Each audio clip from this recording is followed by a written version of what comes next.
안녕하십니까. 송영욱TV의 송영욱입니다. 직장인들은 보통 돈이 안 모이면 월급 탓을 많이 하죠. 그런데요, 새는 돈만 잘 막아도 1억을 모을 수 있습니다. 오늘은 그런 부분에 대해서 말씀드릴 텐데요. 돈이 안 모이는 게 아니라요. 사실은 매일 조금씩 조금씩 새고 있는 겁니다. 정기구독, 또 과한통신요금, 또는 중복보험, 이런 지출만 줄여도요, 20년 뒤에는 무려 1억이란 돈이 생길 수가 있습니다. 이번 영상에서는요, 우리 월급에서 새는 돈을 막는 방법 5가지, 그리고 40, 50 세대를 위한 현실적인 소비 통제 방법, 이런 부분에 대해서 말씀드릴 테고요. 어, 월급은 그대로인데 잔고는 계속 줄고 있다고 하면요, 이 영상 꼭 놓치지 마시고 보시기 바랍니다. 우리가 지출하는 것 중에는 고정비라는 것이 있고요, 변동비라는 게 있는데요. 고정비는 고정적으로 일정 금액이 매달 나가는 것을 말하는 거고, 변동비는 상황에 따라서 좀 많이 나갈 수도 있고 좀 적게 나갈 수도 있는 것이죠. 그런데 고정비 한 개만 줄여도요, 1억 원이 될 수 있습니다. 그런 부분에 대해서 지금 말씀드리도록 하겠습니다. 여러분들, 지금 정기 구독하는 거 몇 개나 되십니까? 저도 대충 세어보니까 5개가 넘더라고요. 저희가 어렸을 때는 주로 구독하면 신문 구독 요 정도만 생각을 했었는데, 지금은 구독하는 것이 되게 많아졌죠. 쿠팡 같은 것도 구독하고, 넷플릭스나 디즈니 플러스, 티빙, 웨이브, 이런 것도 하지 않습니까? 유튜브 프리미엄 그런 서비스도 받고 있고, 멜론이나 지니, 유튜브 뮤직과 같은 음악 방송도 가입하는 경우가 많이 있는 것 같습니다. 리디 셀렉트 또는 밀리의 서재 같은 전자책을 구독하는 것도 있고요. 어도비나 캔바 이런 앱을 구독하는 경우도 있습니다. 그리고 챗GPT나 픽사베이 같은 AI 서비스를 구독하는 경우도 있고요. 운동 앱이나 다이어트 앱을 유료로 구독하는 경우도 있죠. 이렇게 많은 구독 서비스를 여러분들은 얼마나 활용하고 계십니까? 저 같은 경우는 보니까요. 밀리의 서재 같은 것을 구독 서비스로 해 놓고 1년 중에 거의 한 달도 못 보는 경우가 많이 있더라고요. 제 조사해 보니까. 아마 여러분들도 구독 서비스를 잘 한번 살펴보시면은 돈만 내고 제대로 활용하지 않는 곳도 많이 있을 거라고 생각이 됩니다. 그래서 휴대폰이나 카드사 앱에서 자동 결제 목록을 확인하고, 그다음 네이버 페이나 카카오페이, 토스 등에서 내 구독 서비스를 확인할 수가 있잖아요. 거기서 내가 실제로 그렇게 많이 사용하고 있지 않은 것이 있다고 하면은 하나 이상 해지하는 게 좋지 않을까 이렇게 생각이 됩니다. 두 번째 지출과 관련해서 생각해 봐야 될 것이 과도한 통신요금입니다. 소비자원에서 조사한 이동통신사 3사 월 평균 통신요금이 무려 6만 5천 원이라고 합니다. 그러니까 만약에 세 가족이라고 하면은 통신요금만 해서 18만 원, 19만 원 정도 나온다는 얘기죠. 알뜰요금제가 있지 않습니까? 제가 오늘 한번 조회해 봤더니 7개월간 월 6천 원, 좀 많으면 2만 5천 원 정도로 해결할 수 있는 것들이 많이 있더라고요. 데이터를 얼마나 사용하느냐에 따라서 요금을 차별화시켜 놨는데 6천 원에서 2만 5천 원 정도면은 알뜰폰 요금제를 활용해서 통신 요금을 굉장히 줄일 수 있지 않을까 생각이 됩니다. 다만 어떤 약정이 남아 있으면은 위약금을 체크해서 위약금을 부담하더라도 알뜰 요금제로 하는 것이 낫다고 생각했을 때 바꾸는 것이 좋지 않을까 생각이 됩니다. 세 번째로 제가 말씀드리고 싶은 것은 중복보험을 체크하라는 겁니다. 우리나라 가구가요, 월 평균 한 103만 원 정도의 보험을 가입하고 있다고 합니다. 그러니까 엄청나게 많이 가입하고 있는데, 보험을 가입한 가구 중에서 보험을 중복적으로 가입하는 경우가 굉장히 많이 있습니다. 그래서 그 보험을 체크할 필요가 있는데, 보험은 크게 보면은 보장성 보험하고 저축성 보험이 있습니다. 첫 번째 보장성 보험 체크할 부분부터 먼저 말씀드리도록 하겠습니다. 보장성 보험의 대표적인 게 실비보험이라고 할 수 있는데요. 실비보험은 딱 한 개만 있으면 충분합니다. 중복 가입할 필요는 없다 이 말이죠. 왜냐하면 실비보험은 여러 개 가입했다고 해서 보장이 중복적으로 적용되고 보장 금액이 많아지는 게 아니거든요. 그러니까 딱 한 개만 있으면 됩니다.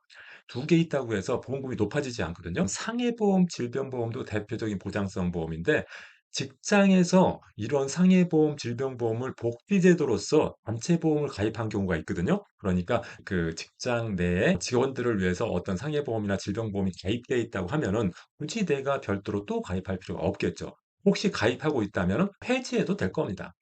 세 번째, 암보험도 많이 들고 있는데요. 암보험을 여러 개 들고 있는 경우가 많습니다. 암보험 자체를 여러 개 들고 있는 것보다 기존에 있는 보험에서 암특약을 가입해서 암보험을 가입하고 있는 분들이 많은데 암특약이 있음에도 불구하고 또다시 암보험을 가입할 필요까지는 없다 이거죠. 그러니까 만약에 암특약을 가지고 있는 보험이 있다고 하면은 굳이 암보험을 추가로 가입할 필요가 없고요. 만약에 추가로 가입했다고 하면은 그냥 해지하는 게 낫지 않을까 이렇게 생각이 됩니다.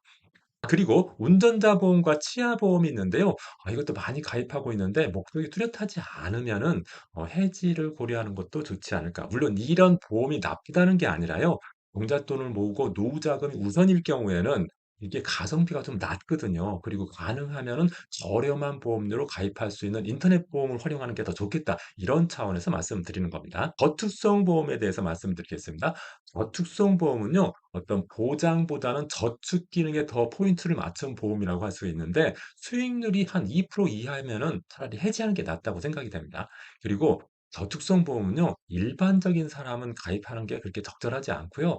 상속세 부담이 굉장히 큰 사람, 상속세가 뭐 1억 원 이상 나온다, 10억이다, 20억 원, 이 정도 상속세가 나오는 사람들이라고 하면은 이런 저축성 보험 또는 종신형 보험을 통해서 상속 재원으로 활용한다는 측면에서 유리한 측면이 있지만, 그렇 그 정도로 내가 상속세를 많이 낼 만큼 부자가 아니다. 그랬을 때는 굳이 저축성 보험은 들 필요가 없다. 이렇게 생각이 됩니다. 그래서 기존에 저축성 보험 가입하고 계시다 그러면 해약을 하는 게 좋다고 생각하고요.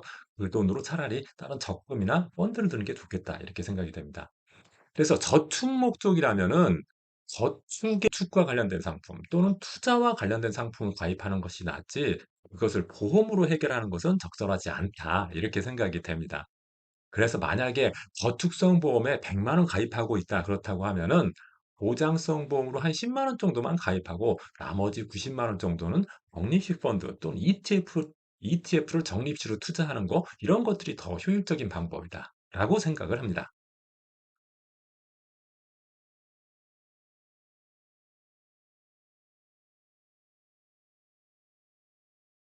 그다음에 보험 다이어트입니다. 보험 다이어트 어떻게 하느냐? 첫 번째로 기존 보험 리모델링을 하는 게 좋겠습니다. 중복 보험이 있으면은 그중에 하나는 해지하는 게 좋을 것 같고요.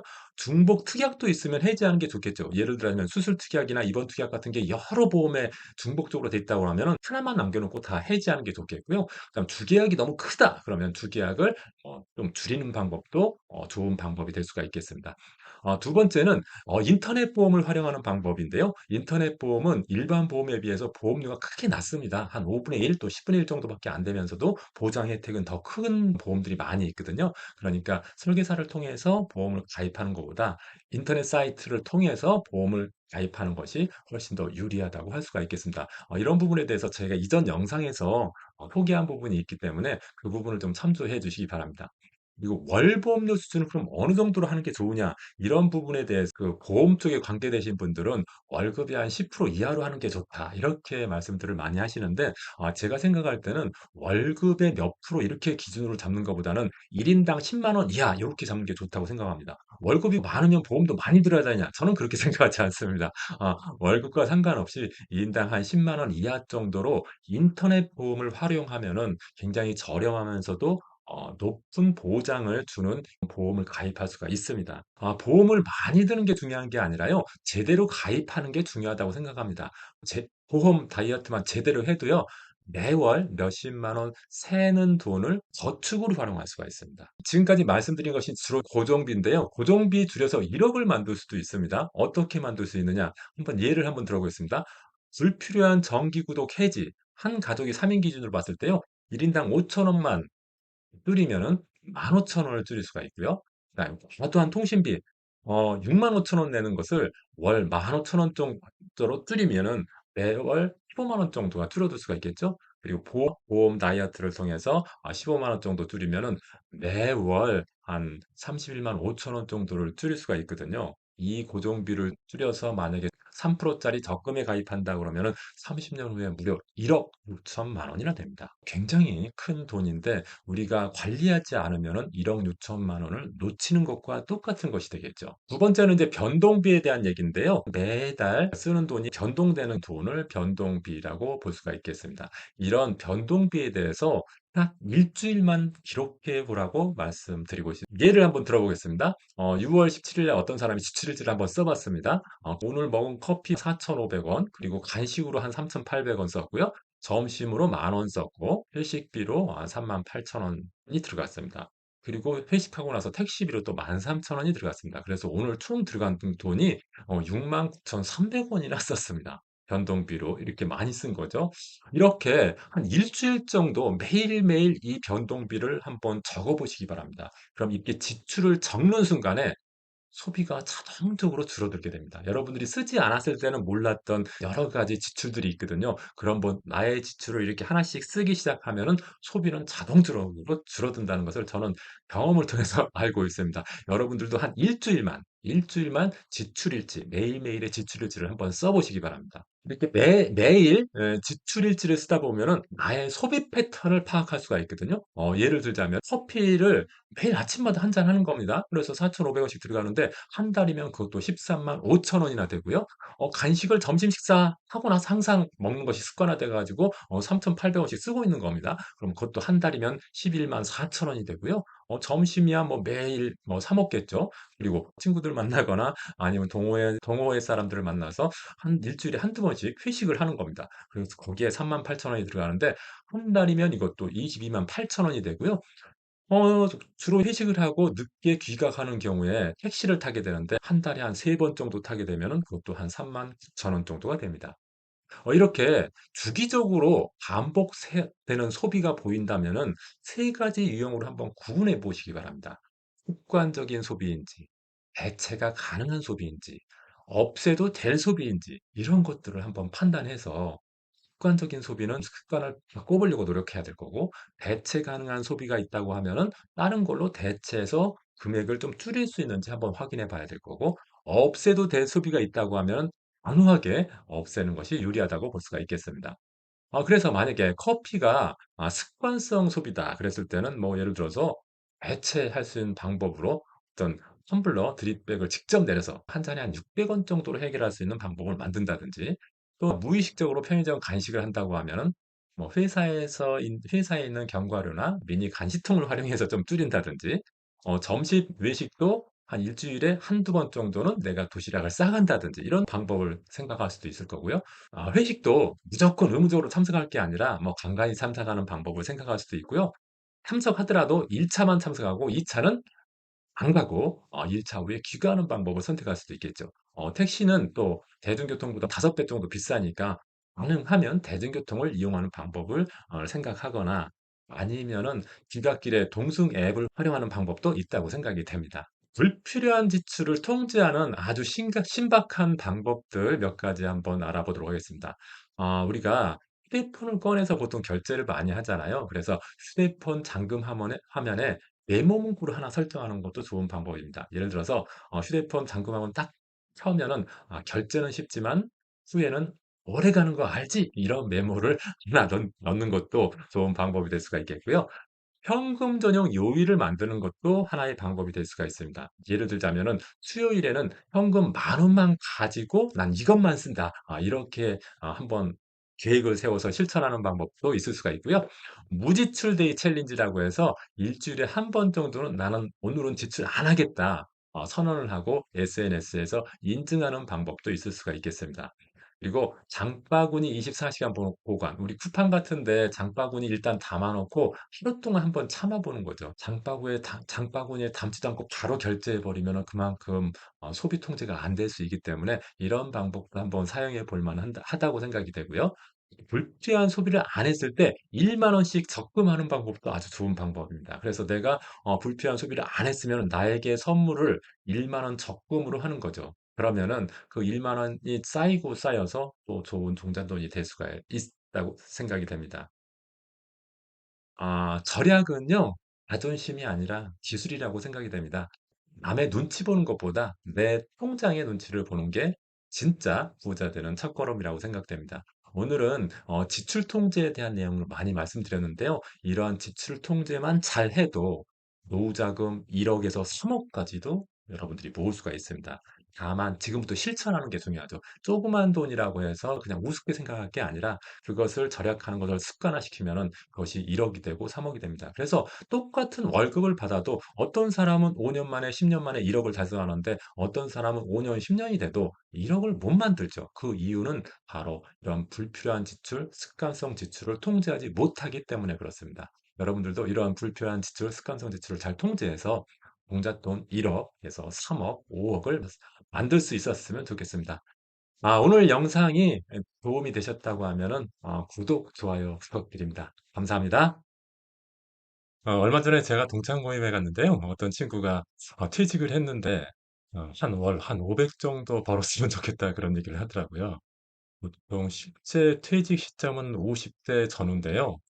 진짜로 은퇴하고 싶은 나이는 70세 전후라고 합니다. 그러니까 퇴직하고도 어느 정도 돈을 벌고 싶어 하는 거죠. 그런데 사실 퇴직하고 나면은 별로 월급이 없죠. 그런데 일은 그만뒀어도 퇴직은 했어도 통장에 매달 월급처럼 얼마씩 들어온다고 하면은 굉장히 좋지 않겠습니까? 오늘은 퇴직한 후에도 월급처럼 매달 통장에 얼마씩 들어오도록 하는 방법에 대해서 말씀드릴 텐데요. 연금이나 배당이나 부동산 이런 걸 통해서 매월 500만 원 정도 받을 수 있는 월급 시스템을 한번 만들어 보자. 이런 차원에서 오늘 영상을 준비했습니다. 4050 세대가 당장 실천할 수 있는 액션 플랜까지 제가 차근차근 안내해 드릴 테니까 잘 들어보셨으면 좋겠습니다.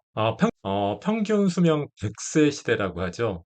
과거 저희의 할아버지 세대들은 한 60대, 70대에 돌아가셨지만은 지금은 인제 90세, 100세를 사는 세상이 된 것 같습니다. 특히 젊은 세대 같은 경우에는 이보다 더 오래 살 수도 있을지도 모르겠습니다. 문제는 노후가 되게 길어졌다는 거죠. 보통 직장 생활 한 30 년, 40년 하는데 퇴직 후에도 한 40-50 년을 더 살아야 되니까 계속적인 돈이 필요하다는 것입니다. 일반적으로 선진국에서는요, 한 40년 정도 일한다고 합니다. 근데 우리나라 같은 경우에는 보통 한 30년 내외 직장 생활을 하게 되는 것 같은데, 앞으로는 평균 수명이 늘었기 때문에 우리나라도 한 40년 정도 직장 생활을 해야 되지 않을까 이렇게 생각이 되고요. 국민연금도요, 사실은 직장 생활, 어떤 소득이 있는 생활 40년을 기준으로 해서 이렇게 설계가 되었거든요. 그러니까 여러분들이 직장 생활을 하든 아니면 자영업을 하든 최소한 40년 정도는 일을 해야 된다. 이런 생각이 됩니다. 제가요, 2025년 직장인 평균을 조사해 봤더니 연봉 4,200만 원이더라고요. 월급 기준으로 하면 한 350만 원 정도 됩니다. 이런 직장인 평균 연봉을 기준으로 해서 연금 수령액이 어느 정도 되는지 한번 조사해 봤더니요. 이렇게 조사가 되었습니다. 만약에 근무 연수가 10년이라고 하면은 국민연금과 퇴직연금을 합해서 월 52만 원 정도 받을 수가 있고요. 이거 가지고 생활하기는 사실 쉽지 않지 않습니까? 40년 정도 이렇게 직장 생활한다. 내가 돈을 번다고 하면은 국민연금과 퇴직연금을 합해서 209만 원 정도는 확보할 수 있다. 이렇게 보시면 되겠습니다. 물론 이것은 법이 바뀌고 또 개인별 연봉이나 근무 기간, 운용 수익률에 따라서 좀 달라질 텐데요. 요 정도 된다는 한 감 정도만 잡아주셨으면 좋겠습니다. 국민연금과 퇴직연금을 더 받으려면 어떻게 해야 될까요? 더 받아야 되잖아요. 우리는 더 오랫동안 살아야 되고 더 많이 써야 되니까 더 받아야 되는데 더 받는 방법 세 가지 정도 말씀드리겠습니다. 일단 월 200만 원 이상 받으려면은 직장 생활 한 40년 정도는 해야겠죠. 평균 연봉 4,200만 원을 기준으로 했을 때 직장 생활 한 40년은 해야지 월 200만 원 이상 받을 수가 있습니다. 그런데 그거보다 좀 더 받고 싶다 그랬을 때는 부부가 하면 되겠죠. 한 사 이 부부가 모두 직장 생활을 한다고 하면은 근무 년수 20 년만 넘으면은 월 200만 원 이상 되고요. 만약에 40년 근무했다고 하면은 한 400만 원 이상 국민연금과 퇴직연금액이 됩니다. 그러니까 부부가 맞벌이하는 경우에는 조금 더 적은 돈으로 또는 적은 근무 년수로 200만 원을 달성하고 근무 년수가 더 많아진다고 하면은 꽤 많은 퇴직연금과 국민연금을 받을 수 있다. 이렇게 보시면 되겠습니다. 그리고 연봉이 높아지면은 또 그 월 200만 원 이상 받기가 쉽겠죠. 연봉 6천만 원 기준으로 보면은 근무연수 한 30 년만 되면은 200만 원이 넘어가고요. 만약에 40년 정도 되면은 훨씬 더 많아지게 됩니다. 그러니까 가능하면은 직장 생활을 오래 하는 게 좋겠다. 그리고 한 사람이 버는 것보다는 두부 맞벌이를 하는 게 좋겠다. 그리고 소득을 좀 높이면은 국민연금과 퇴직연금은 자연적으로 늘어난다. 그런데 이제 자영업자인 경우에는요. 퇴직연금이 없지 않습니까? 그래서 개별적으로 퇴직연금 역할을 하는 노란우산공제라는 상품을 매월 30만 원씩 별도로 납입하는 것이 좋겠습니다. 그렇게 해야지 한 40년 되면 한 200만 원 정도 받을 수가 있거든요. 자영업자가 은퇴 후에 월 200만 원 받으려면 그럼 구체적으로 어떻게 해야 되는지 한번 보겠습니다. 자영업자가 연평균 소득이 한 4,200만 원 정도, 직장인하고 유사한 소득이라고 보고, 그리고 퇴직연금이 없으니까 노란우산공제에 월 30만 원 납입했다고 가정했을 때요. 아까 그 직장인하고 비슷한 그런 수준의 월 수령액이 됩니다. 10년 일하면 한 53만 원 정도 받고요. 40년 이렇게 일하면은 한 212만 원 정도 받습니다. 중요한 것은 직장인은 퇴직연금을 회사에서 알아서 적립해 주지만은 자영업자는 그런 게 없으니까 자기 스스로 노란우산공제 월 30만 원씩 꼭 납입해야 된다는 점 기억하시기 바랍니다. 여러분들 혹시 듣고 계시는 분 중에서 자영업자가 계시다면은 적금보다 우선해서 노란우산공제 꼭 30만 원씩 가입하시기 바랍니다. 노란우산공제에 대해서 제가 지난 영상에서 자세하게 설명한 내용이 있으니까 그거 한번 찾아서 보시기 바랍니다. 국민연금과 퇴직연금을 가능하면 많이 받는 게 좋겠죠. 어떻게 하면 더 많이 받을 수 있을까요? 그것을 하나씩 하나씩 말씀드리도록 하겠습니다. 일단 국민연금은 가입 기간을 늘리면 되겠죠. 가입 기간을 늘린다는 것은 내가 직장 생활을 많이 하면 됩니다. 그리고 내가 자영업자를 하더라도 자영업자로서 소득을 계속 벌면 벌수록 그 번 기간만큼 국민연금을 내면은 국민연금 수령액이 많아지겠죠. 두 번째는 평균 소득액을 높여야지 또 국민연금이 많아지겠죠. 그리고 세 번째는 크레딧 제도, 네 번째 추납 반납 제도, 계속가입 연기연금 요런 제도들이 있는데 이것은 제가 국민연금 관련된 동영상 설명할 때 국민연금을 2배로 받는 방법에 대한 동영상을 찍어 놓은 게 있거든요. 그 부분을 한번 참조해 보시기 바랍니다. 이런 것을 활용하면요. 국민연금을 지금보다 훨씬 더 많이 받을 수 있거든요. 그런데 내가 퇴직할 때까지 이런 관리를 하지 않는다. 그러면은 비슷한 급여를 받고 비슷한 소득을 가지고도 국민연금은 줄어들 수 있기 때문에 이런 제도들을 잘 활용하셨으면 좋겠습니다. 제가 이미 찍어 놓은 동영상 꼭 보시고 크레딧이나 추납, 반납, 계속가입, 연기연금 제도를 활용해서 반드시 국민연금을 미리 높여 놓으시기 바랍니다. 그리고 퇴직연금 같은 경우에는 퇴직급여를 받으면은 그것을 일반 계좌로 받을 게 아니라 IRP 계좌, IRP 퇴직 계좌라는 게 있거든요. 그것을 별도로 개설해서 수령하는 게 좋습니다. 그렇게 하면 퇴직소득세를 더 줄일 수가 있습니다. 그리고 이런 퇴직 전용 IRP 계좌 외에 개인형 퇴직연금, 다시 말하면 개인형 IRP 계좌를 별도로 하나 만들어서요, 추가 납입하는 게 좋겠습니다. 그러면은, 좀 더, 퇴직연금액이 점점 많아지겠죠. IRP에서 그럼 어떻게 운용을 하느냐 가능하면은 성장형 ETF 또는 뭐 배당형 ETF 이렇게 조금 수익성이 좋은 ETF로 운용하는 게 좋지 않을까 생각이 되고요. 그리고 연금 수령 시점을 늦추면은 또 퇴직연금이 늘어나겠죠. 그리고 이왕이면 일시금으로 수령하는 것보다 연금 방식으로 수령하는 게 좋겠습니다. 일시금으로 수령하면 기타소득세 16.5%로 세금이 엄청나게 많이 추징당하거든요. 그러니까 연금 방식으로 수령해서 세금이 한 3.5에서 5.5%로 저율과세 될 수 있도록 그렇게 수령하는 게 좋겠습니다. 저는 그 노후 준비하시는 분들한테 사실은 뭐 10억을 만들어라, 뭐 20억을 만들어라 그런 말은 사실 현실적으로도 힘들고 여유 잡으면 한 3억 정도는 좀 목표를 가지고 만들으라고 많이 말씀을 드리는데요. 이 3억을 만드는 방법 일단은 말씀을 드리도록 하겠습니다. 은퇴 전까지 은퇴 자금 3억 원 정도는 만들어야 된다고 생각하는데 지금 만약에 40대라면은 60대 정도 됐을 때 30억, 3억 되도록 지금 50대라고 하면은 한 70 정도 됐을 때 3억 정도 될 수 있도록 지금부터 준비하는 게 좋다고 생각되는데요. 어떻게 준비하느냐? 일단 월 75만 원만 저축할 수 있으면 됩니다. 내가 버는 돈의 한 75만 원 정도를 연금저축펀드에 50만 원, 그리고 IRP에 25만 원 정도 넣어서 한 20년 정도 계속 적립을 하면은 연 5% 정도로 운영했을 때 한 3억 정도가 되거든요. 그러면은 이걸 가지고 나중에 월급처럼 이제 뽑았으면은 되지 않을까 이렇게 생각이 됩니다. 그래서 여러분들 아직 3억이 마련되지 않았다면 지금부터라도 20년 정도 기간을 잡고요. 월 한 75만 원 정도씩을 넣었으면 좋겠습니다. 만약에 여유 자금 3억 원이 있다 그랬을 때는 어떻게 하면 될까요? 제가 생각했을 때는 배당형 상품으로 가입하는 게 좋지 않을까 생각이 됩니다. 연 6% 정도 수익률을 목표로 하고요. 우리나라 배당형 상품 ETF인 플러스 고배당, 그다음 키움 고배당 요런 데다가 각각 7,500만 원씩 넣고요. 그다음에 미국에서 잘 나가는 그 배당형 펀드들이 있죠.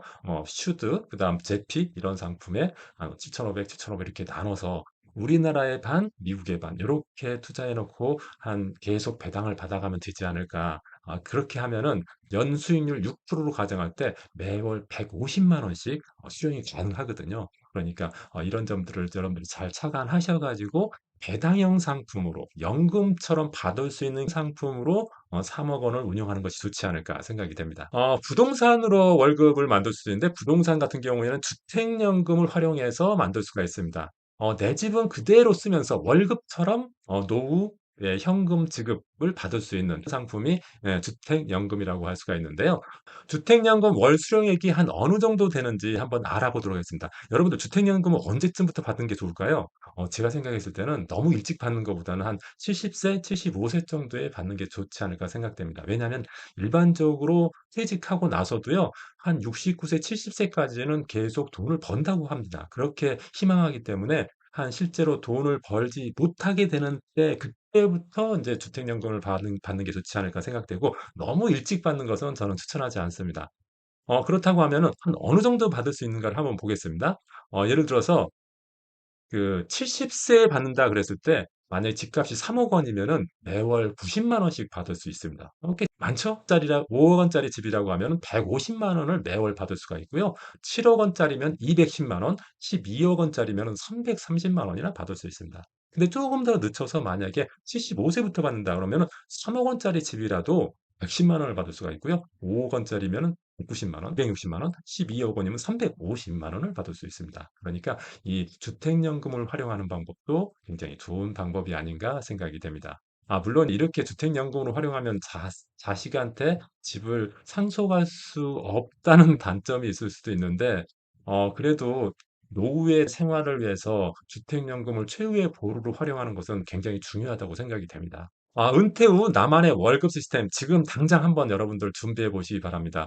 은퇴 후 매월 500만 원 월급을 받는 시스템을 다시 한번 정리해 드리겠습니다. 일단 국민연금, 퇴직연금 어떻게 받느냐? 직장 생활 40년을 해야 된다. 직장 생활은 40년 정도 하면은 월 한 200만 원 정도의 연금을 확보할 수가 있겠습니다. 그리고 3억 원 정도 제가 마련하라고 했죠. 3억 원 정도 마련해 가지고 고배당 ETF에 투자하면은 여기서도 매월 한 150만 원 정도 수령할 수가 있고요.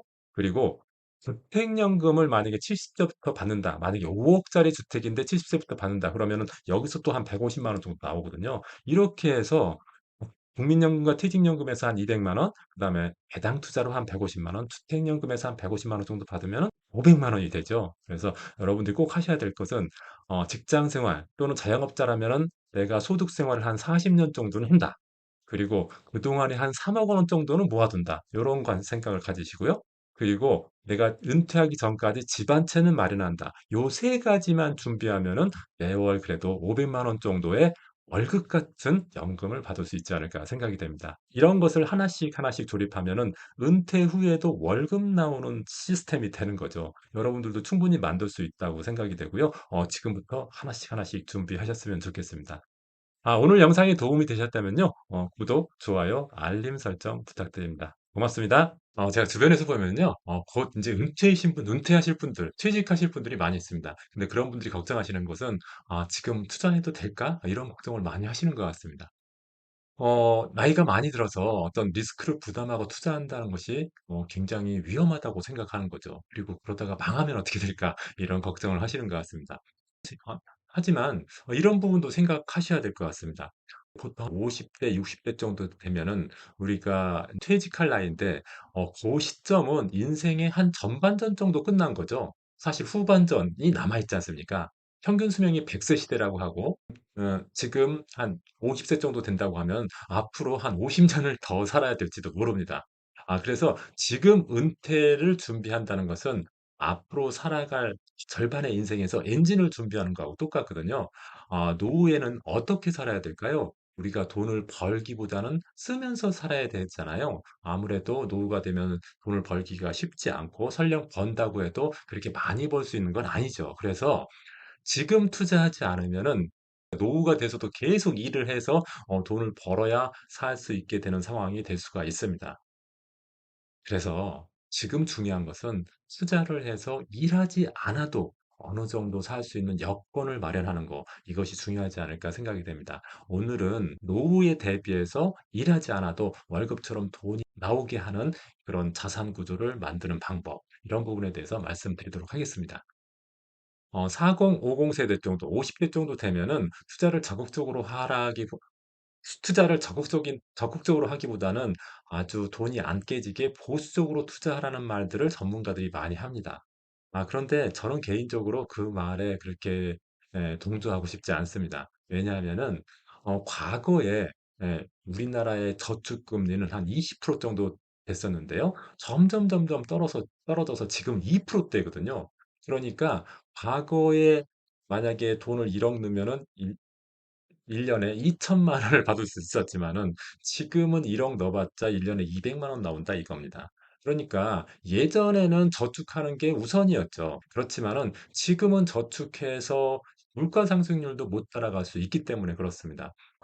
과거의 40, 50 세대는 기대 수명도 한 70세 정도밖에 안 됐고 퇴직 후 기간도 한 20년 미만인 경우가 많았기 때문에 투자 성향이 보수적이고 저축만 해도 되는 태도를 취했다고 볼 수가 있겠습니다. 그렇지만은 현재의 4050 세대는 기대 수명이 이제 90세 이상이라고 예상이 되고요. 퇴직 후 기간도 40년에서 50년 정도 된다고 봅니다. 그래서 지나치게 보수적으로 투자 전략을 세우는 것보다는 최소한 중립적인 투자 전략을 세우는 것이 좋지 않을까 이렇게 생각이 됩니다. 그러니까 아직까지도 4050이 보수적인 투자 성향을 갖고 있다. 그런 것은 제가 봤을 때는 시대의 트렌드를 잘 못 쫓아가고 있다. 이렇게 생각이 됩니다. 물론 보수적인 투자 성향을 갖고 있어도 되시는 분들이 있습니다. 어떤 분들이냐?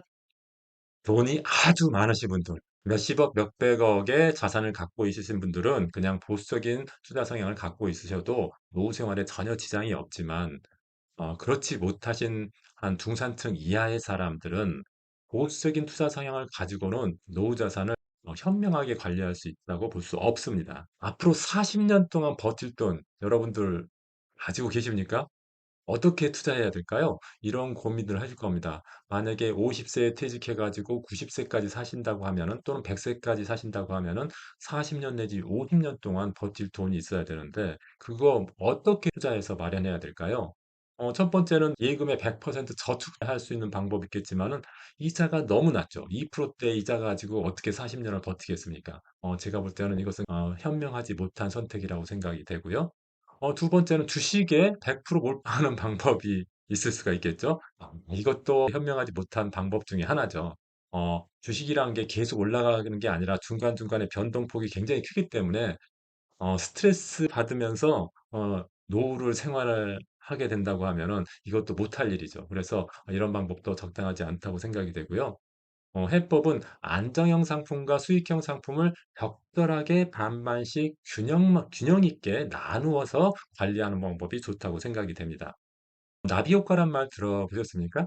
투자도 저는 나비 효과의 일종이라고 예금 1억 원을 만약에 연 3% 정도 수익률로 운용을 했다 그러면은 20년 후에 1.8억 원, 1억 8천만 원입니다. 수익은 8천만 원이 되는 거죠. 근데 펀드에 1억 원 넣어서 연수익률이 5%였다고 하면은 2.5억 원이 돼서 총 수익은 1억 5천만 원.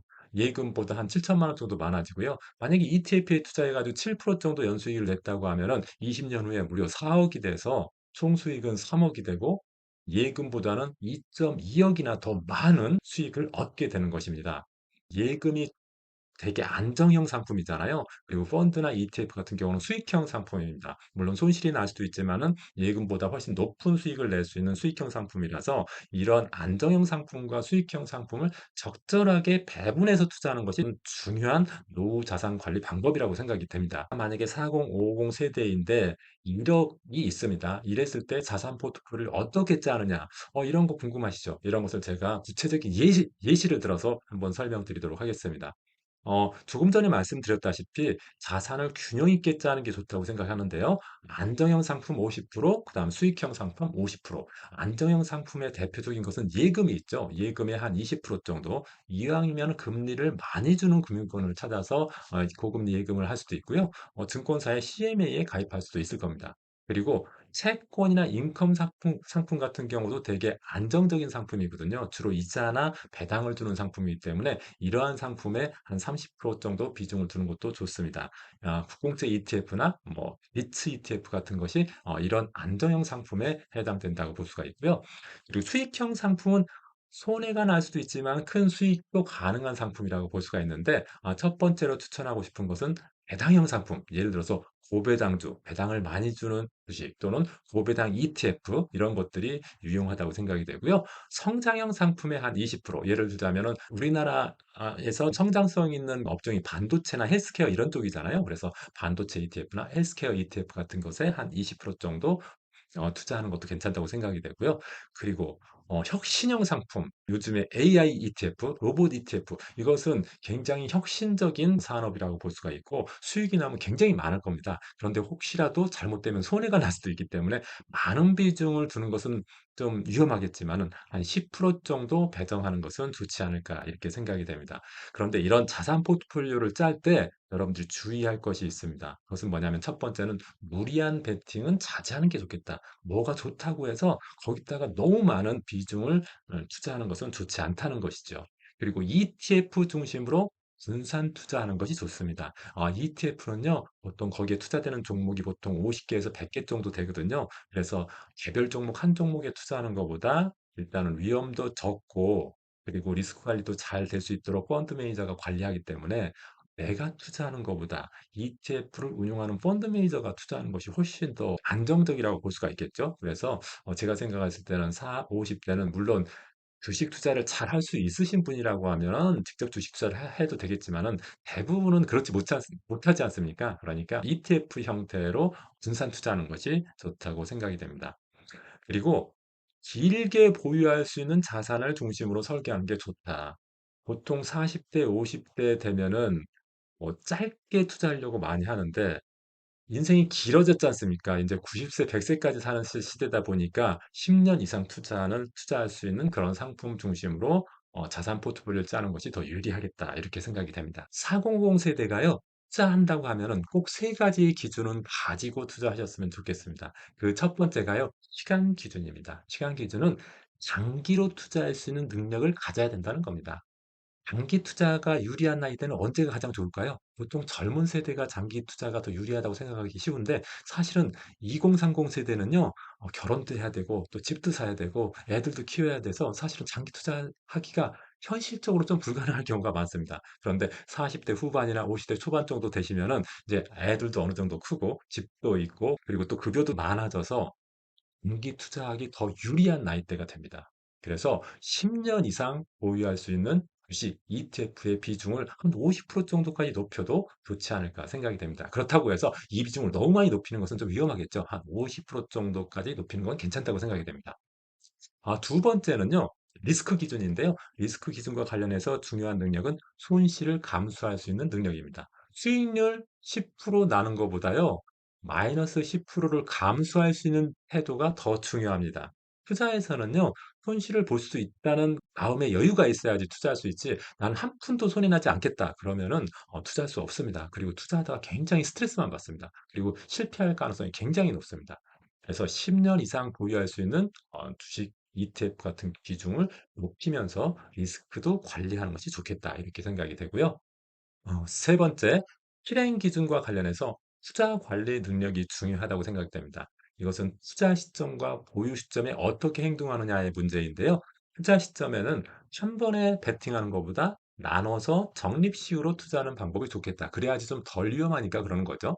그리고 제가 이제 10년 이상 보유하라고 말씀을 드리고 있는데 매년말 정기적으로 리밸런싱이나 업그레이딩을 통해서 사후 관리하는 것이 굉장히 중요합니다. 이 리밸런싱 업그레이딩에 대한 내용들은 제가 이전 영상에서 자세하게 설명한 내용이 있으니까 그 부분을 참조하시기 바라고요. 현재 1억이 없는 4050 세대도 많이 있겠죠. 그런데 20년 후에 한 3억 만들기 도전할 수 있습니다. 지금부터 시작한다고 하면 그렇게 큰돈이 들어가는 것도 아닙니다. 제가 한번 수익률별로 어느 정도 들어가는지 한번 계산을 해 봤습니다. 그랬더니 만약에 3억 원을 모을 때 연 3%씩 수익률을 낼 수 있다고 하면은 매월 91만 원 정도 있으면 되고요. 5%씩 낼 수 있다고 하면은 73만 원 정도 있으면은 3억 을 만들 수 있고, 7% 수익을 낼 수 있다고 하면은 58만 원이면 가능하고요. 만약에 10% 수익을 낼 수 있다고 하면은 40만 원이면은 만들 수가 있습니다. 5% 정도 수익률을 목표로 한다고 하면은 3억 만들기가 그렇게 어렵지 않다고 생각되는데, 5% 정도로 가정을 했을 때 한 73만 원 정도면은 3억이 가능합니다. 그러니까 여러분들이 지금 만약에 40대다, 지금 50대다 그러면 20년을 목표로 잡고 3억 만들기에 도전하는 거, 여러분들한테 한번 꼭 권하고 싶습니다. 조금 전에 73만 원이면은 20년 만에 3억 만들 수 있다고 했는데요. 아니야, 월 75만 원으로 잡고 은퇴자금 3억 목표 세팅하는 방법들을 좀 말씀드리겠습니다. 연수익률은 5%로 잡았고요. 75만 원을 매월 저축해가지고 20년 동안 계속 유지하면은요, 20년 후에 3억 원이 되거든요. 그런데 어떤 상품으로 계속 75만 원을 넣을 것인가? 이 부분을 물어보신다면 연금저축 펀드에 한 50만 원 넣고요. IRP 계좌에 한 25만 원 정도 넣으면 좋겠습니다. 그렇게 하면은요. 한 20년 후에 3억 원 이상의 노후 자금이 생기고, 연금저축 펀드와 IRP는 세액공제도 받기 때문에 세액공제로 한 3천만 원 이상의 세금도 돌려받을 수가 있습니다. 그러니까 이런 방법을 하셨으면 좋겠고요. 만약에 월 100만 원을 내가 저축할 수 있다 그러면은 은퇴자금 4억을 목표로 할 수 있습니다. 펀드 50만 원, IRP 25만 원, ISA 계좌에 25만 원씩 넣으면은, ISA 계좌에 25만 원 넣으면은 20년 후에 한 4억 원이 넘거든요. 이렇게 해서 세금 환급도 받고 ISA 계좌를 통해서 비과세 효과도 받으면은 상당히 매력적인 그 자산 포트폴리오라고 볼 수가 있겠습니다. 만약에 월 125만 원씩 저축할 수 있다고 하면은요. 20년 후에 5억 원을 만들 수가 있습니다. 만약 이런 경우에는 연금저축펀드에 50만 원, IRP에 25만 원, IS에 25만 원씩 계속 적립하시면은 역시 세액공제 혜택도 받고 비과세 혜택도 받고, 그다음 노후자금 5억 원도 확보하는 그런 자산 포트폴리오가 될 것이라고 생각이 됩니다. 자영업자도 있죠. 자영업자 같은 경우는 퇴직금이 없지 않습니까? 그러니까 노란우산공제를 하나 더 추가해야 됩니다. 만약에 자영업자가 월 100만 원으로 노후자금을 준비한다고 하면은 연금저축펀드에 25만 원, IRP에 25만 원, ISA에 25만 원, 그리고 노란우산공제에 25만 원. 이렇게 하면은요. 적절하게 세제 혜택도 받으면서 4억 원도 마련할 수가 있습니다. 특히 자영업자 같은 경우는 퇴직금이 없으니까요. 노란우산공제를 꼭 가입하기를 저는 적극적으로 추천합니다. 지금까지 그 4050 세대가 노후를 위해서 준비해야 될 노후 자산 포트폴리오에 대해서 제가 자산 배분하고 관련된 상품까지 말씀을 드렸는데요. 이것이 굉장히 중요합니다. 사실 4050은요, 퇴직하면서 끝나는 게 아니라 제2의 인생을 출발하는 출발선이거든요. 이제는 예적금만으로는 안 되는 시대입니다. 그렇다고 무작정 리스크만 부담해서도 안 되겠죠. 안정형 상품 50%, 수익형 상품 50% 이렇게 균형을 맞춰서 나의 노후 자산 관리하는 게 중요하다고 생각이 됩니다.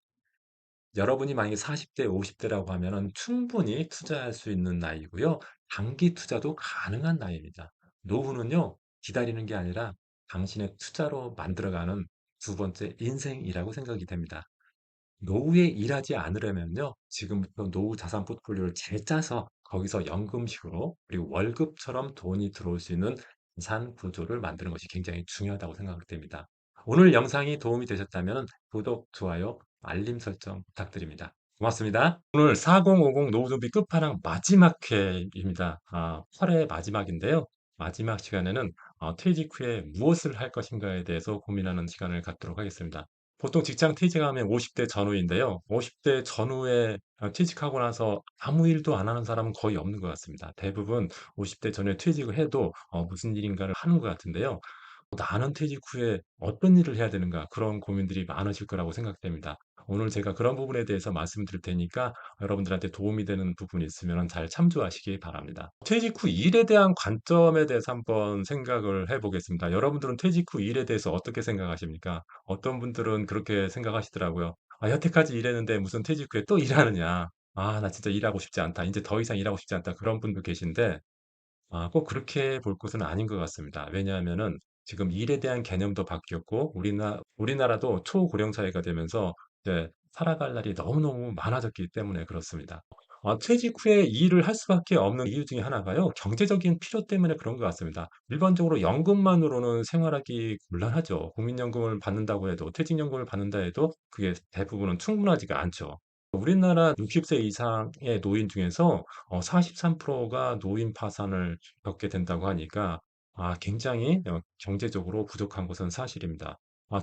지금은 이제 퇴직연금이라는 제도가 있기도 하지만은 과거에 지금 노인 세대인 분들은 과거에 퇴직연금이란 제도가 없었기 때문에 퇴직연금을 못 받기도 하고 또는 퇴직금을 받았다가 그전에 퇴직하기 전에 다 써버렸기 때문에 돈이 없는 경우가 많죠. 하지만 지금은 제도적으로 퇴직연금에 넣은 돈은 못 빼도록 하고 있기 때문에 지금의 70대인 노인들보다는 훨씬 더 좋은 조건이지만은 어쨌든 연금만으로 생활하기는 곤란하기 때문에 경제적인 필요에 따라서 퇴직 후에도 일은 해야 되지 않을까 생각이 됩니다. 그리고 정서적인 필요 때문에도 또 일은 필요하다고 생각합니다. 어떻게 보면은 집에서 있는 것이 편할지 모르겠지만은 그것도 하루 이틀이지 계속 집에서 있으면은 사실은 굉장히 힘들어지죠. 그래서 정서적인 불안감도 느끼게 되고 우울증을 겪기도 하게 됩니다. 그래서 퇴직자의 70% 이상이 다시 재취업을 선호한다는 조사 결과가 나오고 있습니다. 그래서 꼭 경제적 필요가 아니라도 정서적 필요에 의해서 일은 또 필요하다. 이렇게 보는 게 좋을 것 같습니다. 세 번째, 자아실현적 필요에 의해서도 일이 필요하다고 생각합니다. 나의 경험과 기술을 의미 있게 활용하고 싶다는 그런 욕구들이 있죠. 그것을 창업을 통해서 발현시키려고 하는 사람도 있고, 또 사회봉사, 사회공헌 활동을 통해서 하려고 하는 사람도 있을 거고요. 또 자기 계발을 통해서 자기를 좀 더 성숙하게 만들려고 하는 사람들도 있을 겁니다. 이런 것들이 일과 아주 불가분의 관계를 갖고 있습니다. 그래서 일에 대해서 그냥 노동이다 이렇게 생각하기보다는 내가 생존을 위한 노동이라기보다는 내가 선택 가능한 것이고 그리고 정서적이나 자아실현적 필요에 의해서도 중요한 것이다. 이렇게 좀 긍정적으로 보는 것이 좋지 않을까 생각이 됩니다. 퇴직 후에 일을 해야 한다면 어떤 일을 해야 될까요? 여러분들 어떤 일을 해야 될지 정해 놓으셨습니까? 제가 요즘에 퇴직하는 제 친구들한테 이런 것을 물어보면은 정하지 못한 친구들이 되게 많더라고요. 그래서 좀 안타까웠는데 제가 그 각각 유형별로 좀 설명을 드릴 테니까 여러분들이 어떤 것을 했으면 좋겠다는 것을 한번 감 잡을 수 있는 시간이 되었으면 좋겠습니다. 퇴직 후에 할 수 있는 일이 어떤 일이 있을까? 제가 한 5가지 정도로 그 수입 모델의 유형을 한번 정리해 봤습니다. 첫 번째는 노동 제공형, 두 번째는 지식 제공형, 세 번째는 디지털 자산형, 네 번째는 크리에이터형, 다섯 번째는 플랫폼 공유형. 이렇게 조금 5가지로 분류해서 제가 설명을 드릴 텐데 여러분은 어디에 해당되는지를 한번 보시고 내가 어떻게 좀 더 발전시킬 수 있을까 그런 것을 생각할 수 있는 시간이 되었으면 좋겠습니다.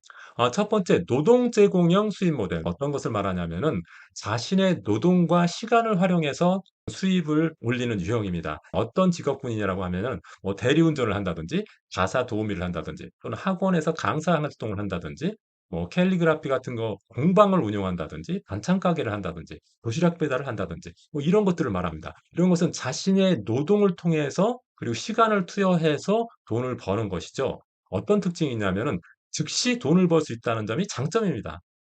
그런데 체력이나 컨디션에 따라 수익의 편차가 있을 수 있죠. 예를 들어서 체력이 좀 약하거나 좀 컨디션이 안 좋아 가지고 일을 못 한다. 병원에 간다. 그랬을 때는 수입도 없어진다는 좀 구조입니다. 그래서 내가 반드시 노동과 시간을 투여해야만 돈을 벌 수 있다는 단점이 있기도 합니다. 다만 즉시 수입이 가능하기 때문에 내가 당장 뭔가 준비하지 않았을 때는 이런 노동 제공형 수입 모델을 하나 정해서 일단은 월급처럼 돈을 받는 게 좋겠죠. 두 번째는 지식 제공형 수입 모델이라고 할 수가 있는데요. 지식 제공형 수입 모델이라는 것은 자신의 경력과 지식을 활용해서 수입을 올리는 유형입니다. 저도 여기에 해당된다고 생각되는데요. 뭐 강의를 한다. 직장 생활의 경력과 지식을 활용해서 저 같은 경우도 기업 교육도 하고 온라인 강의도 하고 그러거든요. 뭐 이런 것들이 지식 제공형 수입 모델이라고 할 수가 있습니다. 또 컨설팅을 할 수도 있고요. 또 자격증을 따가지고 자격증을 활용해서 부동산 상담이나 직업 상담이나 뭐 지게차 운전을 할 수도 있겠죠. 이런 것들이 지식 제공형 수입 모델이라고 할 수가 있고요. 그리고 이런 지식 제공형 수입 모델의 특징은 그 경력과 지식을 수입으로 연결시킬 수 있는 기획력, 그리고 네트워크가 필요합니다. 그냥 단순하게 자신의 지식 또 경험만 있다고 해서 그게 돈이 되지는 않기 때문에 그것을 잘 기획하고 네트워크를 형성해서 수입으로 될 수 있는 환경을 만드는 것이 굉장히 중요하다고 볼 수가 있겠습니다.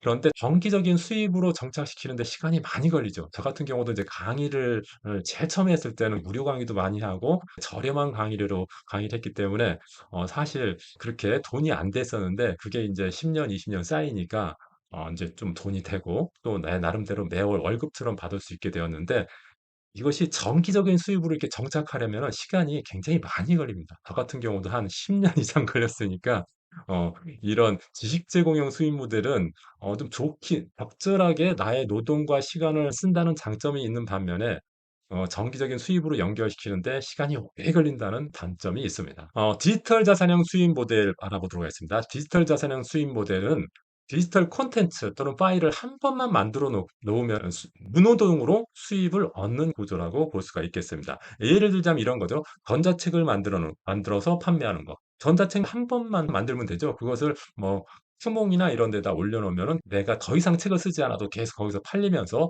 수입을 얻을 수가 있겠고요. 또는 엑셀 가계부나 설문 양식 프레젠테이션 템플릿 같은 것도 이런 디지털 콘텐츠라고 볼 수가 있고요. 요즘은 AI 음성을 녹음해서 유튜브 영상 콘텐츠를 만들어서 이걸 또 판매하시는 분도 있습니다. 그리고 사진을 찍어서 어도비 스톡이나 셔터스톡 같은 데 올려서 유료로 판매하는 경우도 있고요.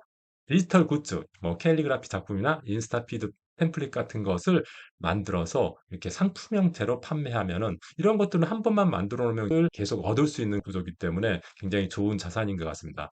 자산이란 게 꼭 뭐 주식이나 부동산만 자산이 아니라 이렇게 디지털 자산도 내가 수입을 계속 올릴 수 있으면은 굉장히 좋은 수입 모델이라고 할 수가 있겠습니다. 디지털 자산형 수입 모델의 특징은 자동화가 가능하고 시간이 지날수록 수입이 복리처럼 쌓인다는 점이 좋습니다. 다만 좀 단점은 제작에서 마켓 세팅까지 혼자서 다 해야 되고 실행하는 데 쉽지는 않습니다.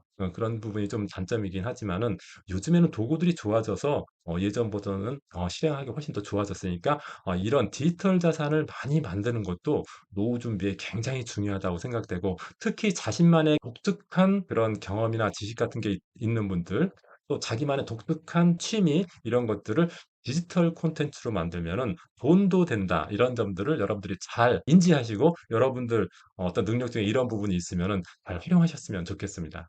네 번째는 크리에이터형 수입 모델입니다. 크리에이터의 대표적인 사람이 유튜버들이죠. 뭐 이런 분들은 자신의 일상이나 전문성, 감성 등을 콘텐츠로 만들어서 수입을 얻는 구조라고 볼 수가 있겠습니다.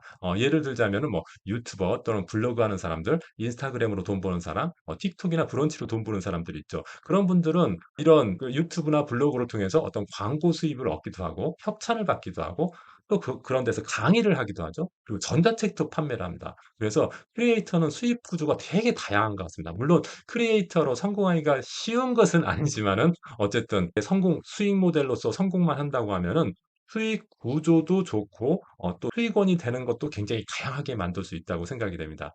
사실 그래서 저도 유튜버를 시작했는데 좀 이렇게 다양한 수입원을 만들 수 있었으면 좋겠습니다. 크리에이터형 수익 모델의 특징은 진입 장벽은 굉장히 낮습니다. 누구나 할 수 있죠. 유튜브, 블로그 누구나 할 수 있죠. 그런데 지속 가능한 콘텐츠를 그리고 좋은 콘텐츠를 계속 올릴 수 있느냐 이런 부분들이 상당히 쉽지 않은 부분인 것 같습니다. 그럼에도 불구하고 퇴직자나 주부나 뭐 이런 분들은 크리에이터에 도전하는 거 저는 굉장히 좋다고 생각이 됩니다. 여러분들도 한번 도전해 보시기 바랍니다. 다섯 번째는 플랫폼 활용형 수익 모델이라고 할 수 있는데요. 이것은 기존 플랫폼에서 나의 재능을 판매하는 수익 구조라고 볼 수가 있겠습니다. 플랫폼이라는 게 그런 거잖아요. 관련 플랫폼을 한번 보겠습니다. 뭐 크몽이나 숨고, 타링, 뭐 재능넷 이런 데서 상담이나 글쓰기, 영상 편집을 통해서 돈을 벌 수 있거든요. 이런 것은 내가 이런 것을 팔 수 있는 가게는 없지만은 이런 크몽이나 숨고, 타링, 재능넷 같은 플랫폼을 통해서 내가 돈을 벌 수 있는 구조죠. 뭐 에어비앤비나 소셜 다이닝 같은 경우는 공간이나 경험을 공유해서 돈을 버는 구조고 배달의 민족이나 쿠팡플렉스 같은 경우는 즉시 노동 형태로 돈을 벌 수 있는 형태라고 볼 수가 있겠습니다. 플랫폼을 이용하면 좋은 게 내가 어떤 사업을 하기 위해서 가게를 하나 내고 월세를 내면서 또 사람도 뽑아 가지고 인건비도 들이면서 장사하는 건 쉽지 않은데요. 이렇게 플랫폼을 활용하면은 그런 가게도 없어도 되고 어떤 별도의 인건비가 필요하지도 않고 나의 재능을 이용해서 그 플랫폼에서 판매할 수 있기 때문에 굉장히 좋다고 생각합니다. 특히 무자본 창업을 생각하시는 분들, 그런 분들은 이런 플랫폼을 활용해서 자기의 수입 모델을 설정하는 것이 좋지 않을까 이렇게 생각이 됩니다. 플랫폼 활용형 수입 모델의 특징은 시스템을 직접 만들 필요가 없다. 내가 직접 크몽이라는 사이트 또는 승구라는 사이트를 별도로 만들 필요가 없죠. 저는 이용만 하면 되는 거고 직접 만들 필요가 없기 때문에 월세라든지 관리비 같은 게 안 들어간다는 장점이 있겠죠. 그리고 브랜드 없이도 즉시 수입이 가능하다는 점이 좋습니다. 그런데 이런 플랫폼들은 거기에 어떤 상품을 판매하게 하기 위한 여러 가지 조건들을 두고 있습니다. 그 조건들을 다 여러분들이 충족할 수 있어야 되고 나름대로 전문적인 부분이 있어야 되지 않을까 생각되고요. 다만 이제 배달의 민족이나 쿠팡플렉스와 같이 그냥 노동으로 해결할 수 있는 것들은 누구나 다 가능하지 않을까 생각이 됩니다. 퇴직 후에도 일을 한다면 얼마나 벌어야 할까요? 어떤 사람은 뭐 300만 원 정도면 된다. 어떤 사람은 500만 원 정도 벌어야 된다. 그런 것들을 여러분들 계산하기 위해서 무엇을 봐야 되는지를 알려드리겠습니다. 퇴직 후 수입 목표, 내가 얼만큼 월 수입을 목표로 해야 되는지를 알려면 어떻게 해야 되는지 조금 구체적으로 제가 말씀드리겠습니다. 퇴직 후 월 수입 목표는 노후 적정 생활비에서 준비된 연금을 뺀 거, 이게 부족액이죠. 부족액. 부족액만큼을 내가 벌어야 되니까 요거 어떻게 계산하는지 좀 구체적으로 말씀드리겠습니다. 그러려면 일단은 노후 적정 생활비가 얼마인지를 계산해 봐야겠죠. 이것도 제가 기존에 동영상을 통해서 제가 자세하게 설명드린 게 있는데 간단하게 보자면은 고정 생활비, 변동 생활비, 예비 생활비가 어느 정도 되는지를 스스로 한번 적어 보는 거죠. 나의 고정 생활비가 얼마 정도 되는지, 변동 생활비는 어느 정도 되는지, 예비 생활비는 어느 정도 되는지를 미리 한번 알아보고 그것이 뭐 300만 원인지 200만 원인지 500만 원인지를 한 번은 계산해 보는 겁니다. 이런 것이 계산이 힘들다고 하시면은 내가 은퇴하기 직전 생활비의 한 80% 정도가 노후 적정 생활비라고 보시면 되겠습니다. 이렇게 한번 계산해 보시고 이게 한 300만 원 정도 나왔다. 그러면은 나의 노후 적정 생활비가 300만 원이고 그럼 연금은 내가 얼마나 준비되었는지 또 알아볼 필요가 있죠. 연금은요. 내 연금 조회를 하면 됩니다. 내 연금 조회는 금융감독원 통합연금 포탈이라는 사이트가 있습니다. 거기 들어가서 인증하고 나의 연금을 조회해 보면 국민연금, 퇴직연금, 개인연금, 주택연금이 다 조회가 됩니다. 그래서 조회해 봤더니 국민연금이 100만 원 나오고 퇴직연금이 50만 원, 개인연금이 50만 원 이렇게 나왔다. 그래서 총 200만 원 나왔다. 그러면은 내가 부족액이 얼마인지 알 수가 있겠죠. 조금 전에 말씀드렸던 노후 적정 생활비가 300만 원이고 내 연금, 준비된 연금이 200만 원이다. 그러면은 부족액은 100만 원이 되겠죠. 그래서 100만 원만큼만 내가 매월 벌 수 있으면은 노후 적정 생활비를 마련할 수가 있게 되는 겁니다. 이렇게 계산해서 여러분들이 내가 얼만큼 부족하고 그 부족액을 위해서 어떻게 준비할까를 직장 퇴직하기 전에 여러분들이 꼭 생각하시고 그런 준비를 하셨으면 좋겠습니다. 이번 시간은 퇴직 후에 내가 어떤 일을 할 것인가에 대해서 말씀드렸습니다. 여러분들 퇴직 후에 어떤 일을 할 것인가에 대해서 퇴직 후 하고 나서 뒤늦게 생각하지 마시고 지금 직장 생활할 때 또는 지금 돈을 벌고 있을 때 지금 자영업을 하고 있을 때 미리 생각해 놓으시고 실제로 내가 퇴직 또는 은퇴를 했을 때 이렇게 하겠다는 것을 지금 준비해 놓으시기 바랍니다. 직장인이라면 직장 퇴직하기 최소 5년 전에는 퇴직 후 내가 어떻게 할 것인가를 미리 준비하는 게 좋겠다고 생각되고요. 자영업자의 경우도 미리 자기가 은퇴하기 한 5년 전부터는 내가 은퇴 후에 어떤 생활을 하고 어떻게 또 수입을 관리할 것인지에 대해서 생각해 보는 것이 좋겠다고 생각이 됩니다. 네, 오늘 영상이 도움이 되셨다면 구독, 좋아요, 알림 설정 부탁드립니다. 고맙습니다.